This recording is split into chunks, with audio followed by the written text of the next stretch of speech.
মধুপুর নামে এক জঙ্গলের মধ্যেই টুনি তার দুই ছানাকে নিয়ে থাকতো। আর সেই টুনি ছিল খুব গরিব, আর তার ছানাদেরকে সে ঠিক মতন করে খাবার খাওয়াতেই পারতো না। বাজারের যা দাম বেড়েছে সেই ভেবে ভেবেই টুনি ভীষণ অস্থির। গাছ থেকে যাটুকু ফল পায় সেই ফল এনেই সে তার ছানাদের খাওয়াতো। এইভাবেই সে একদিন বেরিয়ে পড়ল গাছে ফল আনার জন্য।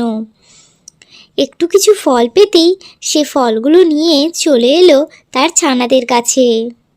তারা সবাই মিলে বসে সেই ফলটা খেয়ে সেদিনের মতন খাবার তেষ্টাটা মেটালো। তারপরের দিন টুনি আবার বেরিয়ে পড়ল খাবার সংগ্রহের জন্য। সে উঠতে উঠতে পৌঁছে গেল একটা আপেল বাগানের মধ্যে। আর সেখানে অনেকগুলো আপেল দেখে বলতে লাগলো, বাহ, এখানে তো দেখছি অনেক আপেল রয়েছে। আমার ছানাদের এখন কিছুদিন খাবার আর কোনো কষ্টই থাকবে না। তো এই আপেলগুলো এই যে সামনে জারটা রয়েছে এর মধ্যে করেই নিয়ে যাই। জারটা বেশ বড়ই আছে, একটু কষ্ট হবে ঠিকই, কিন্তু নিয়ে গেলে তারা অনেক দিন খেতে পারবে।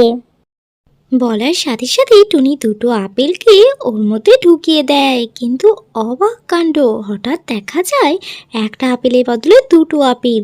টুনি আবার দুটো আপেলকে সেই জারের মধ্যে দিয়ে অপেক্ষা করতে থাকে কি হয় দেখার জন্য। দেখে সত্যি সত্যি দুটোর জায়গায় চারটে।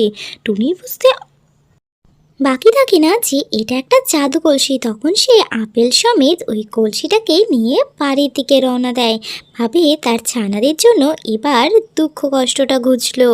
আর সঙ্গে সঙ্গে বাড়ি এসে তার ছানাদের সমস্ত ঘটনাটা বলে বলে আজকের পর থেকে আর আমাদের কোনো দুঃখ নেই।